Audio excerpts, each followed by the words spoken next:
Halo siswa kelas 10 MIPA, ini Bu Irma. Pada video kali ini saya akan memberikan pembahasan untuk soal kuis 20 soal yang saya berikan melalui aplikasi game Kahoot. Saya sarankan kalian menyiapkan alat tulis dan notes untuk membuat catatan-catatan kecil selama mendengarkan penjelasan dari saya. Kita mulai dari nomor 1. Soal ini berkaitan dengan istilah atau term pada materi fungsi di dalam matematika.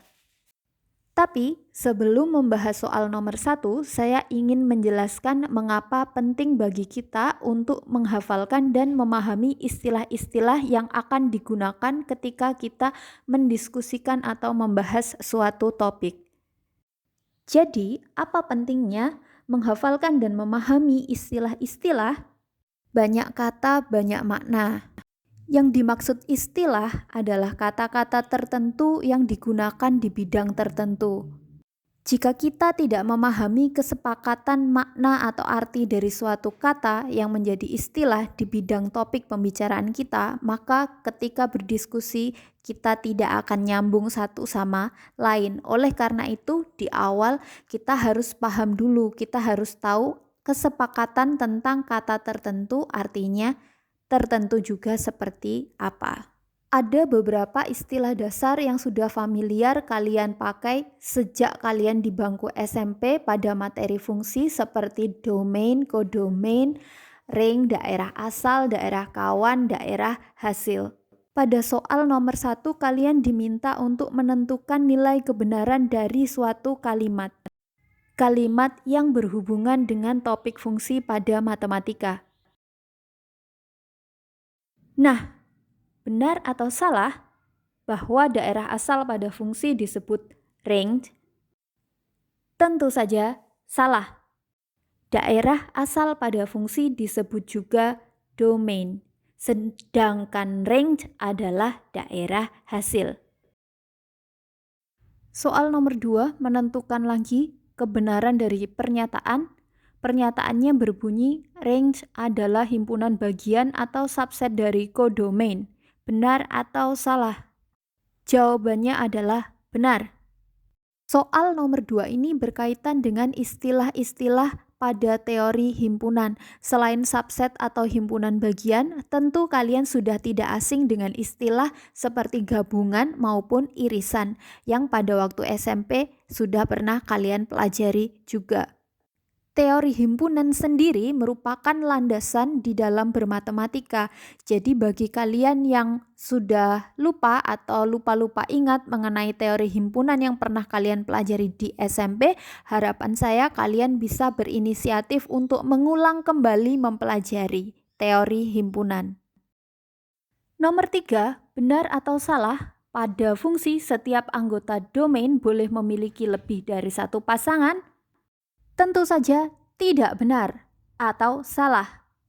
Pada relasi yang tergolong fungsi, setiap anggota domain ada aturannya hanya boleh memiliki tepat satu pasangan. Nomor 4, daerah hasil pada fungsi disebut juga range. Kodomain, domain kalian sudah tidak asing, bagaimana dengan variabel? Variabel merupakan simbol yang mewakili kuantitas tertentu, kuantitas yang belum diketahui. Variabel biasanya menggunakan huruf kecil seperti X, Y, Z, dan masih banyak yang lain. Soal nomor 5 membahas tentang elemen, banyak elemen atau anggota dari suatu himpunan. Di sini ada satu himpunan namanya himpunan H. Himpunan H ini isinya adalah bilangan-bilangan asli yang kurang dari 10.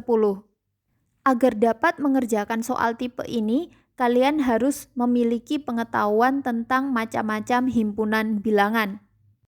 Himpunan bilangan asli adalah himpunan bilangan pertama yang saya yakin sudah diperkenalkan kepada kalian sejak bangku SD.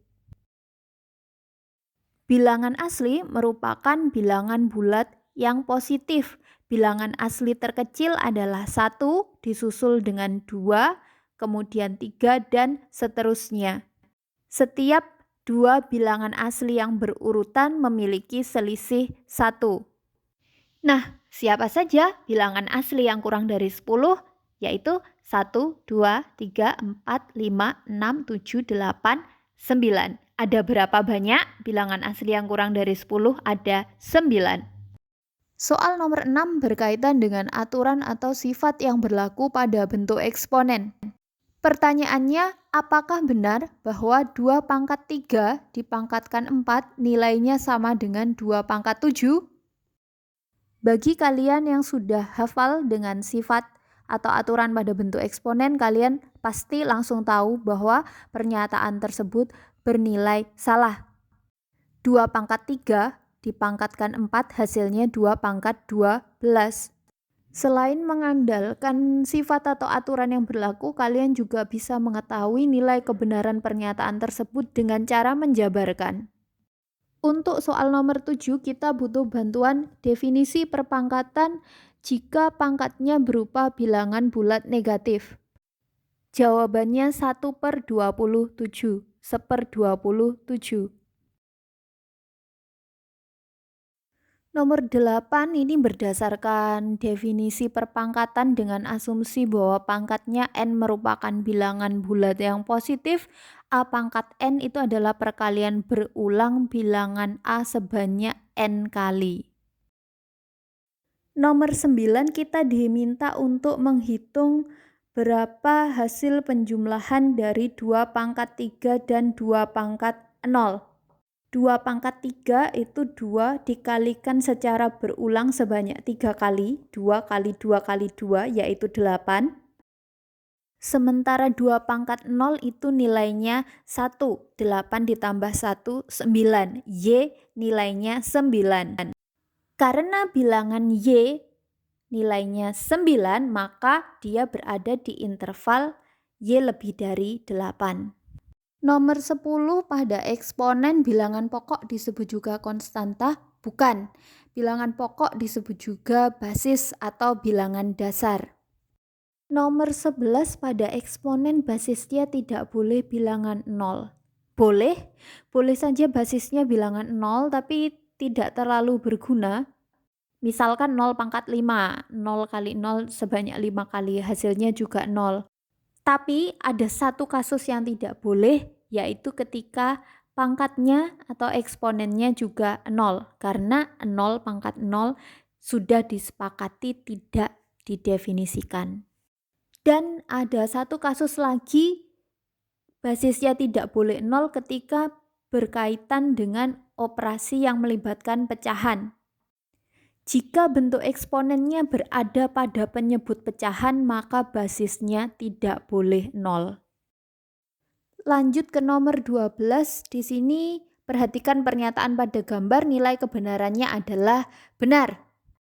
Benar bahwa 2 pangkat 3 dikali 3 pangkat 3 hasilnya sama dengan 6 pangkat 3.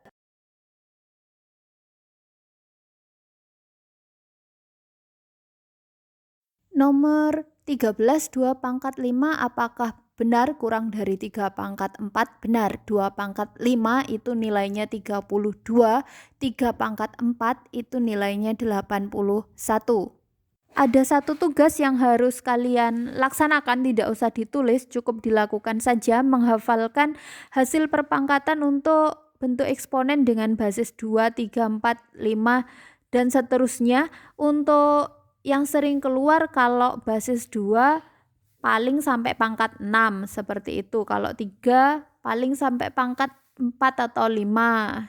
Kalau 6 mungkin sampai pangkat 3. Dihafalkan aja semampunya. Next, soal nomor 14. Untuk mengerjakan soal tipe ini menyatakan apakah pernyataan pada gambar bernilai benar atau salah, kita perlu melakukan modifikasi bentuk eksponen pada ruas kiri.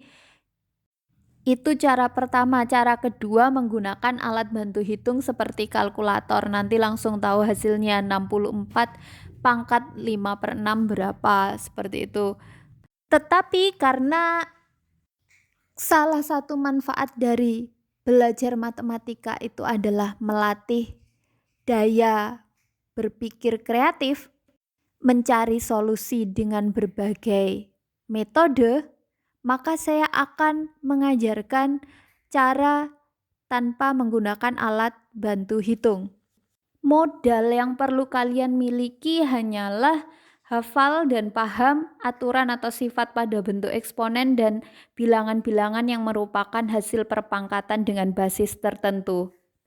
Ketika melihat soal, saya langsung tahu, saya punya kesan tersendiri terhadap bilangan 64. Oh, 64 ini setara dengan 2 pangkat 6, ekuivalen, nilainya sama dengan 2 pangkat 6. Sementara di ruas kanan itu bentuknya eksponen dengan basis 2. Jadi saya menyamakan basis di ruas kiri dan kanan, tinggal nanti saya membandingkan pangkatnya sama atau tidak.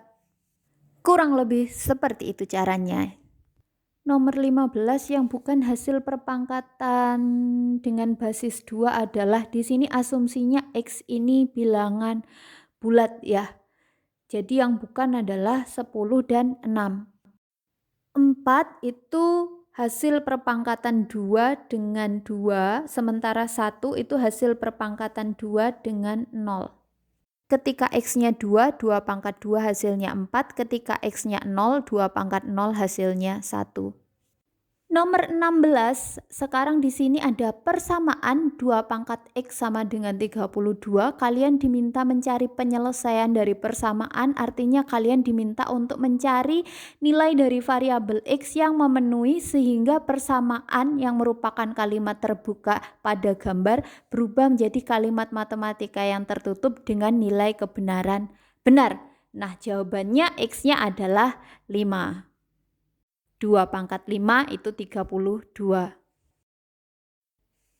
Nomor 17, kalian diminta untuk mencari nilai fungsi f ketika X-nya bilangan asli terkecil. Bilangan asli terkecil itu 1, berarti X-nya diganti atau disubstitusikan dengan bilangan 1. Pangkatnya X plus 1. X-nya 1, 1 tambah 1, 2. Berarti F1 itu 3 pangkat 2, 3 kali 3, 9. Oke, sekarang kita ke nomor 18. Ini cara berpikirnya, cara pengerjaannya mirip dengan nomor 17. Saya serahkan ke kalian sendiri untuk penjabarannya. Jawaban akhirnya 12.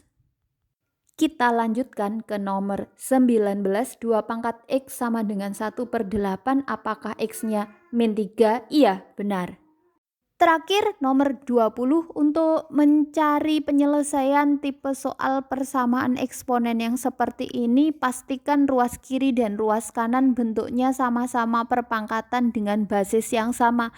Ruas kiri bentuknya sudah perpangkatan, basisnya 5, ruas kanan belum, ubah dulu ke perpangkatan dengan basis 5. 25 itu 5 pangkat 2. Demikian pembahasan yang bisa saya berikan, semoga menambah wawasan dan pengetahuan serta pemahaman kalian lebih mendalam untuk landasan atau materi prasyarat fungsi eksponensial. Nantikan video berikutnya yang membahas lebih banyak tentang logaritma. Sampai jumpa.